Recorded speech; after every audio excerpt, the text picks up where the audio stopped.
This is CBC Here and Now. First major snowfall on the way for eastern Newfoundland. Blizzard conditions on the menu too. We think for most passengers the risk would be low. Marine Atlantic takes a ferry out of service and isolates a crew. As public health officials urge travelers on the Blue Patties to get tested.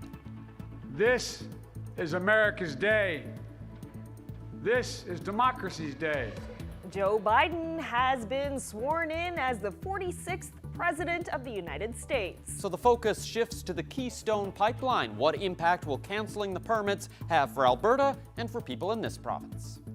Good evening and welcome to Here and Now. I'm Peter Cowan. And I'm Carolyn Stokes. A Marine Atlantic ferry has been taken off the Gulf Run. The crew from the Blue Patties is currently isolating and being tested after a crew member became sick. Marine Atlantic says the employee tested positive for COVID-19. Cease Hare reports. The Marine Atlantic employee, a man who lives in Nova Scotia, tested positive. The Crown Corporation says he's a frontline worker and when on duty wears a mask and stands behind plexiglass. He was on the Blue Patties for 15 days straight and his shift ended this past Saturday and he started showing symptoms after that. A replacement crew went on board Saturday as well and now both crews are being tested. The Blue Patties is off the service, tied up in Nova Scotia, the crew on board in isolation until more is known. We will be asking anyone who traveled on the MV Blue Patties between North Sydney and Port aux Basques on any sailing between December 29th and January 16th to call 811 to arrange for testing. We'd like to indicate that the risk is low for these people, but we are doing this out of an abundance of caution. Despite the positive result for that worker, health authorities in both provinces let the ferry sail Tuesday from Port aux Basques. They recommended to us that the risk was very low, so we didn't have to take the vessel out of service, and they approved a crossing last night. And prior to boarding, passengers were notified in a letter about the positive test result and were given the option of not crossing. Through the contact process that we had with the letter, 2 customers opted not to travel with us, 1 commercial customer and 1 regular passenger. They both decided to wait. Mercer says finding the source of this infection is key now and contact tracing has started. He says while one case is one too many for Marine Atlantic, this is the first positive test for one of its employees since March, and since then they have moved over 120,000 passengers. Cease Hare, CBC News, St. John's.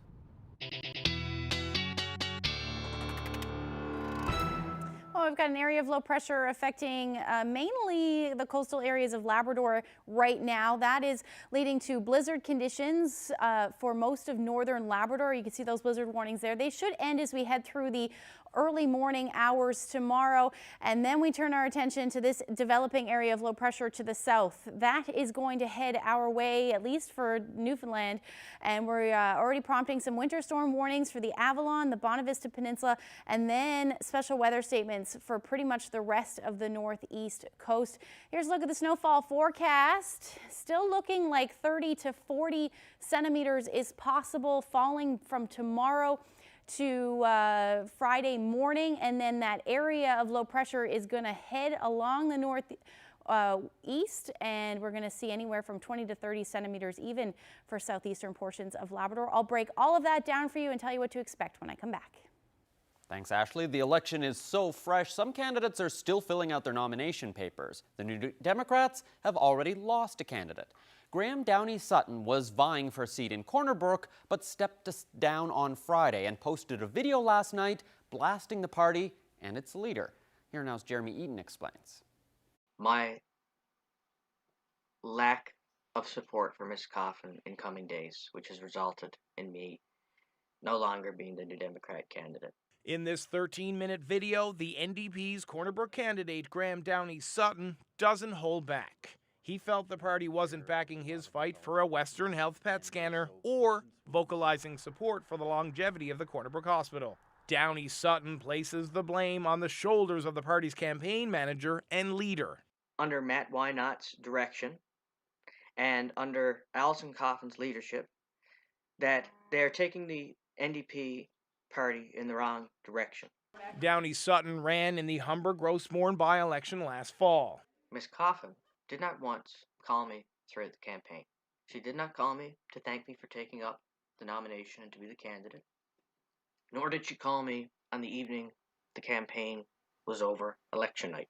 While Downey Sutton didn't hold back online, Alison Coffin says she was given a different story. He did not speak to me, but he gave the reason he gave was that he had some family concerns that he had to deal with, and of course we are very respectful of that. So this video got the NDPs off guard. Yes, quite surprised by that. Coffin doesn't think that this signals a rift within the party. I think you're hearing from one unhappy individual. Certainly we are supporting all our candidates. We do have a lovely slate of candidates, and we do have a great deal of support for all of those candidates, especially those up here in Labrador. Today, Coffin is in Happy Valley Goose Bay, trying to get support for Amy Norman, the NDP candidate in Lake Melville. Happy Valley Goose Bay is where Amy Norman is going to get elected. We're coming up to visit her, make sure her nomination papers are in, and talk to some of her constituents. We want to make sure that everybody knows just how awesome that lady is. Despite multiple attempts, Downey Sutton didn't respond to CBC News requests for an interview. As for Coffin, she's headed to Labrador West to work on securing one of the 3 seats held by the NDP. Jeremy Eaton, CBC News, St. John's. Well, the Progressive Conservatives are continuing the push to see Andrew Furey's economic report, and they want it by February 1st. The Tories have launched a website, releasethereport.ca. There, the party is asking people to petition the Liberal leader to release what it calls his secret plan for cuts before Election Day. At a media event today, Chess Crosby says Furey should direct Moya Greene, who's overseeing the economic report, to release details before voters cast their ballots. But Furey says it doesn't exist. We're facing an economic emergency, and urgent action is needed. Given the stakes, the voters deserve the truth before casting their ballots. I'll say what I've said the whole time. There is no report. We've gathered a group of very intelligent, successful Newfoundlanders to come together to give us ideas. Those ideas are going to be held through public consultation so that every Newfoundlander and Labrador gets an opportunity to weigh in on their ideas. Well, you just saw Andrew Furey speaking to reporters. Today, the campaign took the Liberals to central Newfoundland. It was in Grand Falls, Windsor, where he unveiled another campaign promise, this time about feminine hygiene products. Here Now's Garrett Berry reports.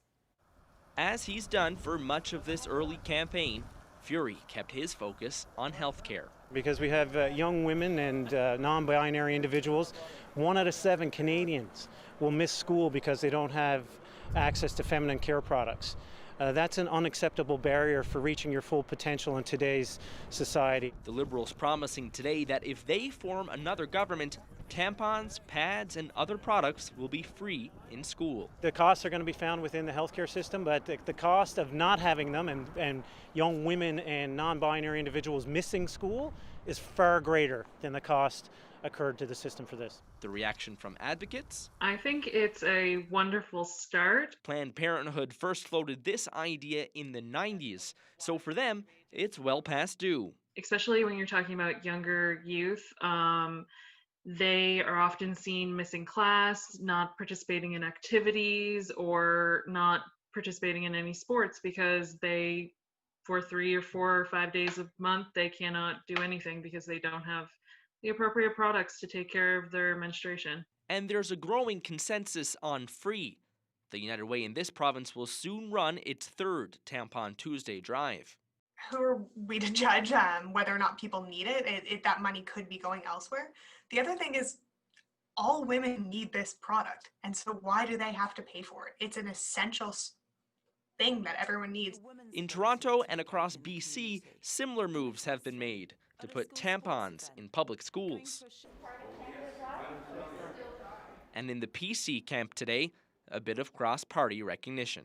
You know, I'm quite capable of accepting a good idea from anybody, including Premier Furey. So it sounds out of the gate like it has sense to it, and it's something I can probably support. Garrett Perry, CBC News, Grand Falls, Windsor. While at his stop in Central, after the stop rather in Central, Furey made his way east. He met with United Steelworkers in Arnold's Cove. On Friday, the same day as the election call, the Liberals announced nearly $17 million in public money for the idled come-by-chance refinery. It's an outright grant. The money will be used to help keep North Atlantic Refining Limited, allowing them to keep the refinery in good shape so it can be ready to resume processing whenever a new owner or investor is found. As part of the deal, the company will increase employment at the refinery to 200 people by the end of this month. That's still 1/3 of the normal complement, with the province covering 3/4 of the labor costs and half of the cost associated with maintaining the refinery. Union President Glenn Nolan says the funding helped avert a complete shutdown, which would have been disastrous. Well, 200 jobs is a great thing. I mean, unfortunately, not everybody's going to get back. It's hard on the workers that are not going to be called back because of their insurance, their livelihoods, wondering what's going to happen. But at least there's some optimistic that it will get ready for a restart and we'll be out here doing some work. We thought the best way to support the women and men who work in this industry right now is to keep this in a warm, idle position, so it's perfectly positioned as oil rebounds to either restart or be sold for a high value. There is still plenty of uncertainty, though. The refinery hasn't produced any fuels since last April. 2 attempts to sell the refinery collapsed, and the worldwide refining industry is struggling. Hundreds of workers continue to be out of a job. Well, the campaigns are off and running, but COVID-19 will mean big changes every step of the way. Here and now, Zach Gowdy explains how voters will be affected. Campaign rallies? No. Handshakes? Definitely not. Lining up to vote? A lot of people are already saying, not this time. Everything's been different since COVID-19, and the provincial election will be no exception. Here are 2 big changes that voters will notice in this campaign. First, there just won't be as much campaigning. No big events, no cheering crowds, no rallies packed with supporters. This time, campaign events will be smaller, fewer, and in many cases, canceled altogether. You may still get a knock at the door, but campaigners will have to step back 6 feet before you answer. Instead, all parties and candidates will be relying heavily on social media to get their message across. Rather than going to a town hall or a debate, you may have to go to the party's Facebook page, where many campaigns are already holding virtual events. Second, there's the actual voting. Instead of lining up indoors on Election Day, officials expect many people will opt to vote early or vote by mail. Already, applications for those special ballots are pouring in. In this province, every voter is eligible to vote early or vote by mail. Go to the Elections Newfoundland and Labrador website at elections.gov.nl.ca. Click on Voters, then click Special Ballot Voting. There, you can apply for a mail-in ballot, but you have to do it before February 2nd. Or, beginning January 23rd, you can vote early in person. Just visit the Elections NL office in St. John's or your local district office. It's going to be a very different election, but one thing won't change. Voters will get the final say.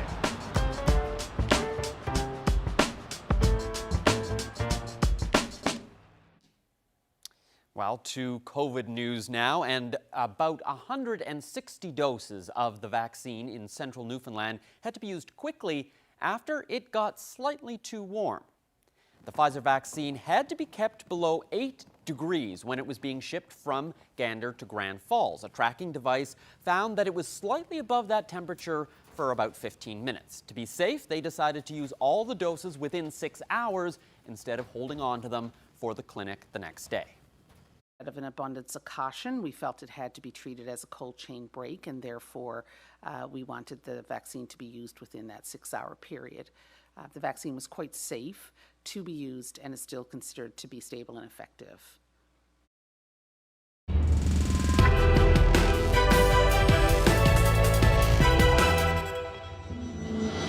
In an inauguration like no other, Joe Biden has been sworn in as the 46th President of the United States. He took the oath of office just before noon in Washington, and in his first formal address as president, Biden went straight to work on his pledge to unite a very divided America.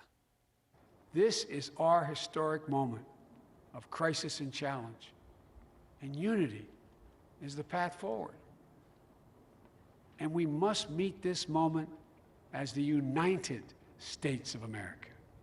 If we do that, I guarantee you we will not fail. Crowds were greatly reduced because of COVID and security concerns springing from the attack on the Capitol building just 2 weeks ago. Another historic event, the swearing in of Kamala Harris as the first woman vice president in U.S. history. At 78 years old, Joe Biden is the oldest person to become president of the United States. Donald Trump broke precedent during his 4 years as president, and today was no different. He flew to Florida just before Joe Biden's inauguration, but in his parting words, Trump promised to be back. So just a goodbye. We love you. We will be back in some form. Trump wished the new administration good luck, but he's still refusing to concede the election. While he may be a private citizen now, Trump still faces trial in the Senate after becoming the first U.S. president to be impeached twice. Now, Trump was busy in the final hours of his presidency. He issued 73 more pardons early this morning and commuted 70 more prison sentences. One name on the pardons list, Steve Bannon, Trump's former chief strategist. Bannon was charged with defrauding millions of donors in a fundraising campaign purportedly aimed at supporting Trump's border wall. Despite wide speculation, Trump did not issue a self-pardon or pardons to any members of his family, or for his personal attorney, Rudy Giuliani. Well, one of President Biden's priorities is tackling climate change, and part of his plan has big implications for this country. One of Biden's first acts will be to revoke the permit for the $8 billion Keystone XL cross-border pipeline. Construction on the Canadian leg of the project has been suspended, and the future of the pipeline is uncertain. Last year, the Alberta government invested $1.5 billion in taxpayer money in project equity and billions more in loan guarantees.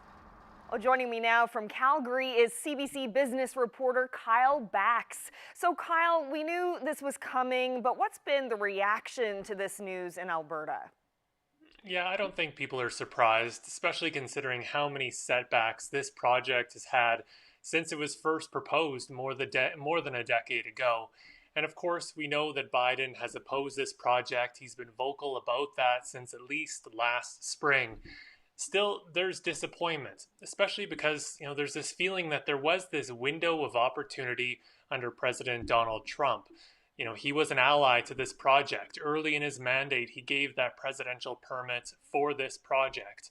And so there's this feeling that, there's just this missed opportunity over the last 4 years to get this project completed. So while people in the industry aren't surprised, definitely feeling disappointed today. And what kind of an effect could the cancellation of this pipeline have on the economy? Well, Alberta produces a lot of oil, and the majority of refiners are in the U.S. Gulf Coast.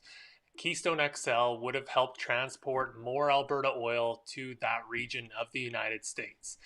And, we've seen this before. When the province is producing lots of oil and these pipelines are full, then there's backlogs and prices within the province begin to fall. When that happens, the oil companies aren't generating as much revenue as they should, and it affects how much corporate taxes and royalties that governments are collecting. So there is definitely a financial impact because this project isn't getting built.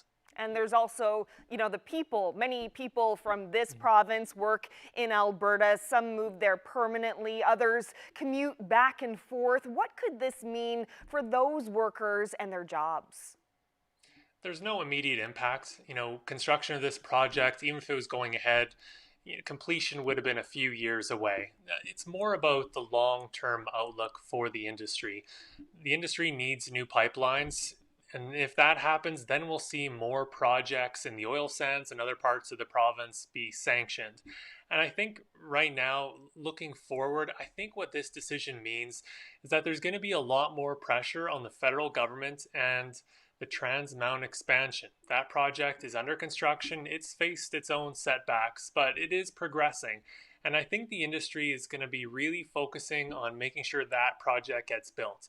And there is this skepticism in the industry, and which I think will persist until oil is actually moving through that project. The federal government, it owns the Trans Mountain expansion, and so I think there's going to be a lot more pressure on the federal government to make sure that that project gets built, just because it is so key to the future of the industry. Well, Kyle Bax, thank you so much for breaking it down for us. My pleasure. Well, financial analyst Larry Short has also been looking at the effects of canceling the Keystone XL pipeline permits and what the shift could mean for this province. This initiative is a fundamental change in how one of the largest economies in the world approaches the entire climate crisis. And in the short run, it'll have an effect, and I mean a short run, somewhere between 7 and probably 15 years, it'll have an effect of actually driving up oil prices. So when you think that the U.S. is one of the largest oil producers in the world, well, why would they be importing oil from Alberta? It's because the particular type of oil that they are importing works with the refineries that are located mostly in Louisiana on the coast there.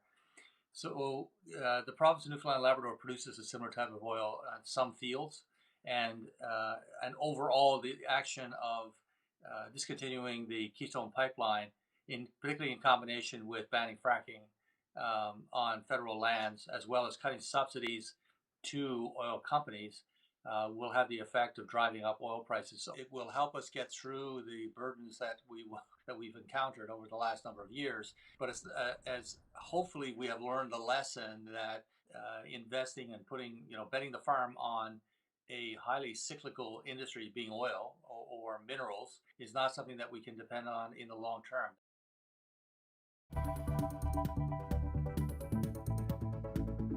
Here's a live look outside right now. As I've been mentioning for the past couple of days, tomorrow night this time, it's going to be pretty white out there. I'll have all those details. I'll break down the forecast for you coming up.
This weather forecast is brought to you by Newfoundland and Labrador Tourism. Somewhere out there is a winter with your name on it.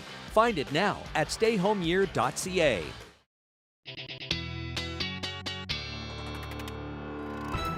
Time for a look at the forecast. Nationally, this seems like kind of the calm before the storm. Everyone's talking about this storm tomorrow night, but still a lot of uncertainty with amounts and stuff like that. Why is this such an uncertain storm? Yeah, just because of the track of the storm. You know, we saw earlier in the week that that area of low pressure tracked further offshore than it was supposed to, and then the snow missed us altogether. So the track is going to be very important with this storm. So we'll certainly get into some of those details for you. But today was a nice day, calm, like you said, calm before the storm. Temperatures now down into the minus single digits, -4 in St. John's, -8 in Corner Brook, and then a cold day today for Labrador. Lab City, you woke up this morning, it was -30 and currently sitting at -22. And with that wind chill, it's feeling more like -32, and then those wind chill values into the minus teens for most of the island. There's that area of low pressure I talked about a little bit earlier, bringing some of those blizzard conditions for portions of northern Labrador. We've got some onshore flurries continuing along the west coast, and then some flurries making their way across the Avalon as well as we speak. And that will generally continue as we head through the overnight tonight. Should be fairly quiet. Those onshore flurries will continue for the west coast. Temperatures into the minus single digits, not moving too much from where we're sitting now, but it will be breezy overnight. Westerlies anywhere from 20 to 40 kilometers per hour. And then we've got temperatures around 0 degrees. Your temperature is actually going to climb for Nain as we head through the overnight tonight with those blizzard conditions continuing. Eventually, they will improve as we head through the early morning hours. There's that warm nose. You can see things changing to rain. That's going to spread towards Nain. That's why we're going to see those warmer temperatures. But overall, conditions will improve for you for Labrador as you head into the early morning hours with those onshore flurries continuing. Could pick up another 5, maybe as much as 10 centimeters in some of those higher elevations by tomorrow morning. Then we turn our attention to tomorrow afternoon and focus at this point for eastern Newfoundland into tomorrow morning. So as we head into tomorrow afternoon by noon, lunchtime, and then a little bit after that, we're going to start to see that snow develop. It will increase in intensity as we head to the afternoon, and then that snow is going to spread along the northeast coast as we head into the evening hours, and those winds are going to ramp up as well. As we head into overnight Thursday into Friday morning, that snow will start to spread towards the northern peninsula and southeastern portions of Labrador, and then going to continue for most of Friday for the northern peninsula and southeastern portions of Labrador. Temperature-wise tomorrow, not too bad, minus single digits across the board. Going to be a calm day for Cartwright, -10, -13 for Happy Valley Goose Bay, and then another cold day for Lab West sitting at -20. Now, as far as those snowfall amounts go, this is what the best guess is at this point as far as how many models are saying, probably closer to 30 plus centimeters for eastern areas of the Avalon. Most of the Avalon really. Southwest looks like you'll stay out of that. And then we're going to say 20 to 30 centimeters all the way up through southeastern. That dramatically drops off though, because just of that track of that low just offshore where we're going to see that heaviest snowfall amounts. As far as winds go, winter storm warnings in effect right now for the northern, Bonavista Peninsula, as well as the Avalon. That's because those winds are going to be the strongest. We're looking at anywhere from 80 to as much as 90 kilometer per hour gusts expected for much of the day tomorrow, certainly into the evening hours around supper time, and then continuing through most of the night. Once that low kind of pulls off, those winds will ease a little bit, but still going to stay breezy through the first half of tomorrow. 50, even 60 kilometer per hour winds expected. I'm going to show you the storm timeline for St. John's in the metro area. Expect 2 to 5 centimeters by the time early, or I guess mid-afternoon rolls around. Then that's when that snow will intensify. Expecting blizzard conditions at times. So by, say, midnight, 20 to 30 centimeters is a good bet to be on the ground. And then winds will shift from northeasterlies to northwesterlies, and again, 60 to 90 kilometers per hour. So by supper time, the day may start out nice, but by supper time, we are going to see whiteout conditions. So your drive home, if you are driving isn't going to be very nice. And then overnight, the snow will taper to light snow. We're still going to see some blowing snow, though, because those winds will be gusting out of the northwest anywhere from 40 to 60 kilometers per hour. And it looks like by lunchtime on Friday, that snow should be said and done. But as we head into Friday afternoon for the rest of the northern peninsula and southeastern Labrador, that's when you're going to get into some of that heavier snow, bringing those accumulations up to 20 to 30 centimeters. You can see in behind that clearing skies for most of us on Friday. Then watching the potential for another one on Saturday. Again, track is going to be very dependent to see how much snow falls with that one, but definitely something that we're going to keep an eye on over the coming days. Here's a look at your Friday forecast. You're looking at temperatures into the single digits for most of us. Again, continuing to see that snow, some peaks of sun for the southern half of the island. -3 in Port aux Basques. Looks like a beautiful winter day for you. -13 for Happy Valley Goose Bay, and then continuing with those cold temperatures in Lab West. But note what happens on Saturday. Some of that milder air will move in, hovering around the 0-degree mark for most of Labrador, and then similar temperatures into the minus single digits for Saturday. This one, again, we may see some more sunshine, but at this point I have snow in the forecast for central. But definitely something to keep an eye on. It is going to be unsettled, a very busy weather pattern over the next little bit. So keeping snow in the forecast pretty much until the beginning of next week. That's the story through central and western Newfoundland. Again, the weekend we're going to keep an eye on how much sun we'll see. And then for eastern Labrador, you're looking at temperatures around the 0-degree mark, and then minus single digits for Lab West. So you get out of that cold air and back into some above normal temperatures to start out next week.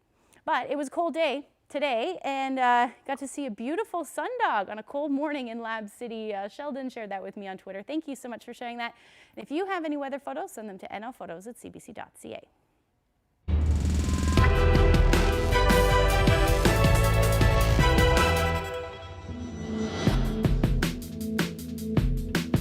Lots of people were watching Washington today, where Joe Biden was sworn in as the president. Now, if you passed through the east end of St. John's earlier, you might have spotted an election-themed creation on the front lawn of One House on Newfoundland Drive. Someone created a giant snow sculpture of, this guy, Donald Trump. Here and Now's Andrew Hawthorne knocked on the door to learn a little more. Well, he's been clouded in controversy through his whole presidency, so I figured it'd be fitting to send him out with a controversy, drowning in scandals and getting axed today. So we put an axe through his head too. It's all symbolic. How long did it take you to create this? It took us 3 days piling up the snow, and then last night we carved it out basically and finished it this morning and painted it, me and my son.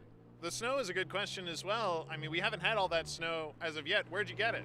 Well, we piled it up over a couple of days, and then we robbed some from over there, and then we took some from up in the driveway here, so gathered it up. My son did most of the lugging around. What do you think that Trump is going to be remembered for after all is said and done? His lies and deceit, for sure. Yeah. Takes everybody's mind off of COVID and everything going on and the stress in their daily lives, and if you can make people smile, then that's a good day.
Well, the election campaign is underway, and so far, none of the provincial parties has released their platforms. So there are still questions about what the priorities will be.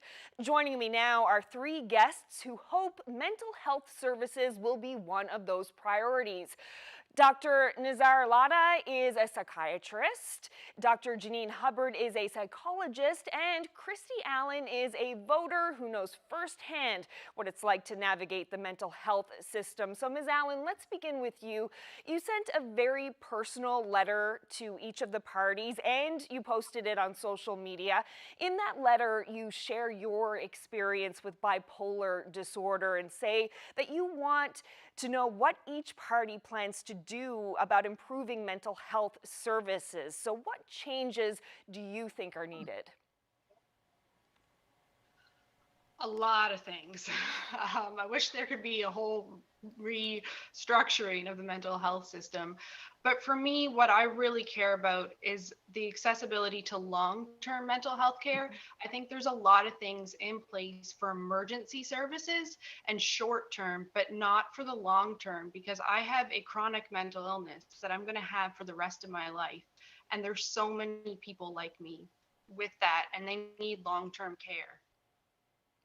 What can you tell us about your experience with the mental health system? I had experiences with it for about the past 3 years. I was diagnosed when I was 27 years old. And when I was first diagnosed, I went into the Waterford, the emergency. I was not diagnosed there. I didn't have a very good experience. And then a few months later, I saw a psychiatrist named Dr. Reese, who I credit with saving my life. She diagnosed me. And from there, to be honest, I feel like I've been on my own, that it's been up to me to fight for myself, to get the appointments, to say what's going on. And so for me, it's been a lot of fighting for myself in the system and feeling like I have to go to private resources. And Dr. Hubbard, as a psychologist, what do you want the next government to do to improve mental health services? Well, like Christy, I have a wish list and an arm's length long, but there's really three things that I've honed in on that I think could be managed in the fairly short term that could make some real differences in the province. The first of them is actually some realignment of government services to create a Ministry of Mental Health and Addictions. BC was the first to introduce that in 2017, and we currently have 5 provinces at the moment that either have a minister or an associate minister exclusively responsible and with a primary focus around mental health and addictions issues. The second thing actually speaks to, again, some of Christy's concerns. We've seen a lot of restructuring within the mental health system over the last couple of years, and there's been a great deal of emphasis on the low intensity early entry services. But unfortunately, what has been neglected are the more chronic, the more severe, the more intense services that are needed. And within our psychology community, we've seen our psychologists taken away from those longer term services, which is what we're trained to provide. And we're not being used to a full scope of practice. So psychologists are being asked to be case managers. They're being asked to do walk-in clinics as opposed to be providing the 20 session to treat an evidence-based or provide an evidence-based treatment for something that requires much longer interventions. And then the third piece, which also kind of goes to some of Christy's issues, is looking at what kind of extended healthcare benefits are being offered to provincial government employees in terms of access to private psychologists. At the moment, if you're an employee at Starbucks, you get $5,000 a year to see a psychologist.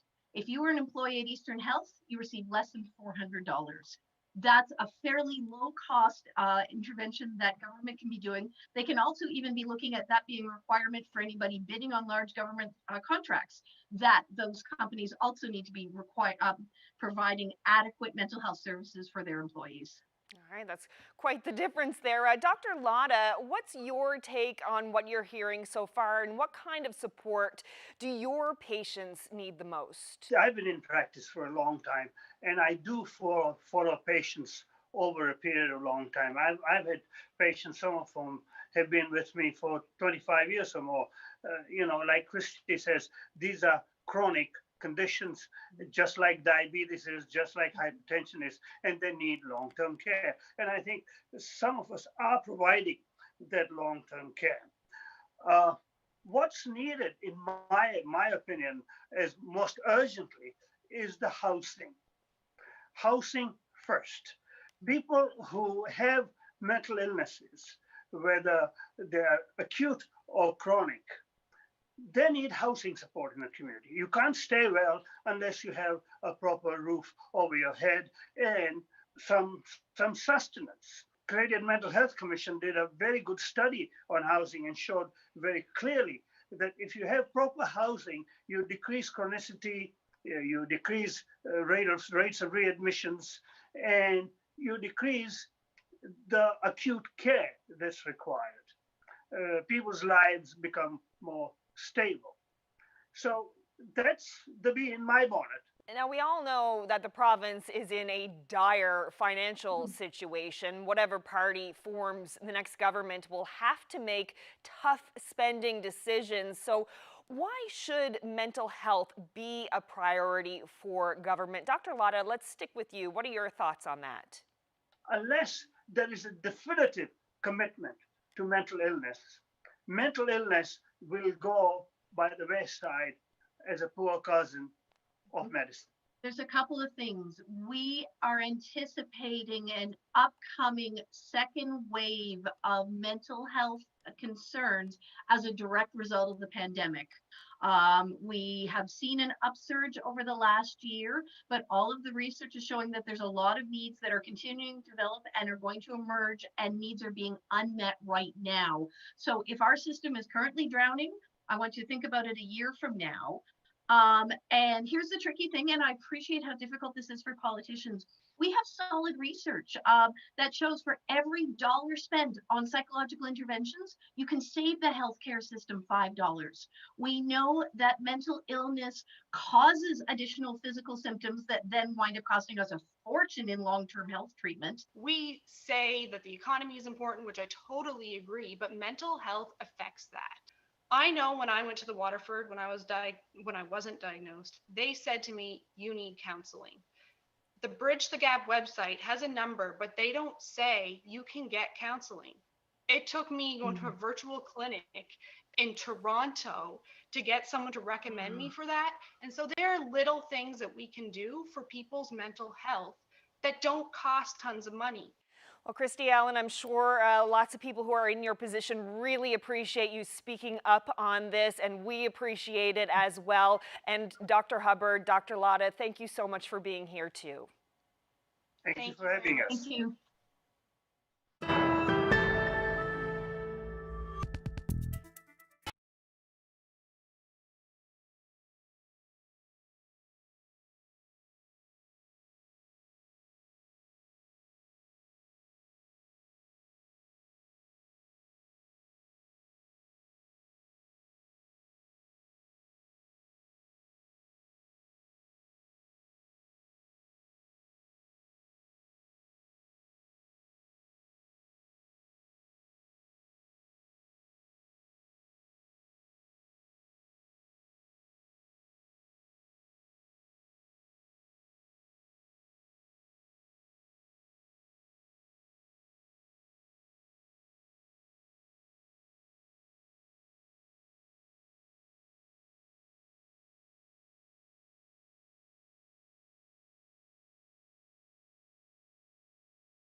presidential inauguration day like no other in Washington, under heightened security and amid a pandemic. Joe Biden was sworn in as the 46th president, and Kamala Harris took her oath of office to become the first female vice president.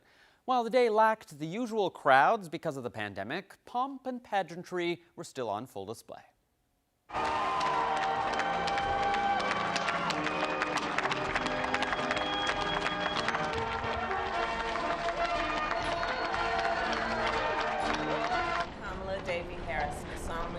That I will support and defend the Constitution of the United States. That I will support and defend the Constitution of the United States. Against all. I, Joseph Robinette Biden Jr., do solemnly swear.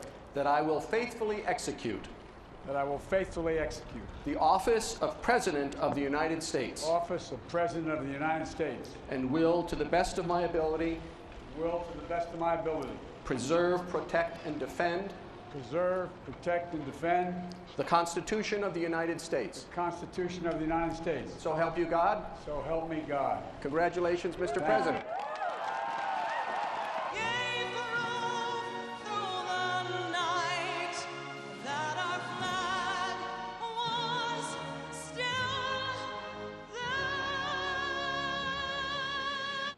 This is America's day. This is democracy's day, a day of history and hope, of renewal and resolve. This is our historic moment of crisis and challenge, and unity is the path forward. And we must meet this moment as the United States of America. We, the successors of a country and a time where a skinny black girl descended from slaves and raised by a single mother can dream of becoming president, only to find herself reciting for one. Together, we shall write an American story of hope, not fear, of unity, not division, of light, not darkness, a story of decency and dignity, love and healing, greatness and goodness. May this be the story that guides us, the story that inspires us, and the story that tells ages yet to come that we answered the call of history. We met the moment. Democracy and hope, truth and justice did not die on our watch but thrived. That America secured liberty at home and stood once again as a beacon to the world. Well, it's been no secret that relations between Ottawa and Washington were severely tested during the Trump presidency. The relationship with the new Biden administration will likely be much smoother. But as the CBC's Evan Dyer reports, there are still some major issues to iron out. Very unhappy with the negotiations and the negotiating style of Canada. We don't like their representative very much. From one president to a very different one. We're more like family, even than allies. I really mean that. At least that's the way the vast majority of Americans feel about Canada and Canadians. It's like family. One thing that will change right away is the tone. We just, if you don't do it my way, I'm going to squeeze you on your autos, your aluminum, your steel. I'm going to cut you off. I'm going to, he was so hostile and negative. I'm just so thankful we can move on from that now. Differences over trade will remain, though, and the new administration's talk of Buy America is one cloud on the horizon. At least we'll be dealing with an adult in the room. Everybody's glad to see him go. The new administration, though, is going to have its challenges because I think Biden is really going to try to wrestle back the whole protectionist argument that Trump had stolen from the Democratic Party. And certainly we've tried over the years to talk about buying North America. And we have had some success in that. We have had some success in carving out Canada out of Buy America provisions. And, I think in the past, over various administrations, it's been a continuous game of whack-a-mole. But what it does is it also forces Canada to think about our response. Will we have a Buy Canadian strategy?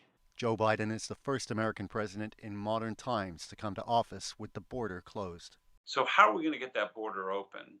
And those plans need to be put in place now, and what that's going to look like. That David played. Biden's first job is to get some control over a virus that's killed 400,000 Americans.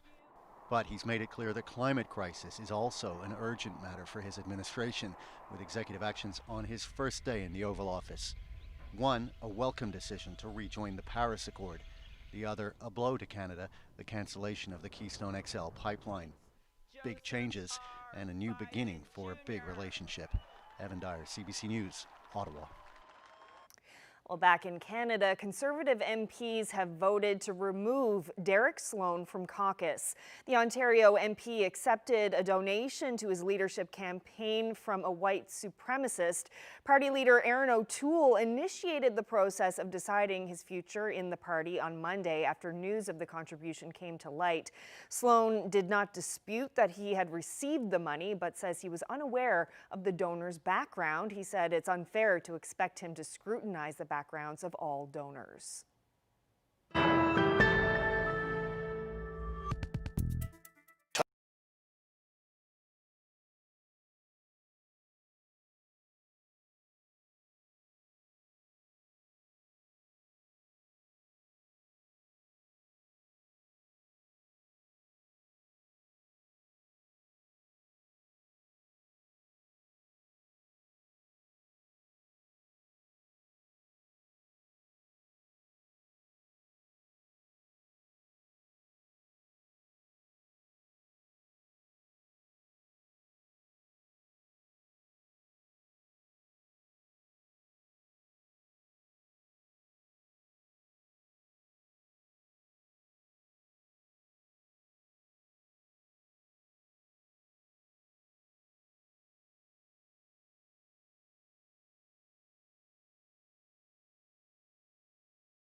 The archival special that first shone the light on Newfoundland's most famous little workhorse.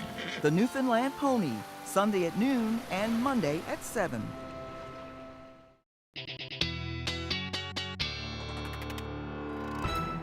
All right, bit of a recap of the weather to come. Yes, Dun, because dun, dun. well, the first major snowfall expected to move in for eastern Newfoundland tomorrow. Let's take a look at those amounts. Still banking on somewhere between 30 to 40 centimeters possible for most of the Avalon, and then that snow will make its way up the northeast coast towards southeastern Labrador as we head into Friday night, and anywhere from 20 to 30 centimeters is expected.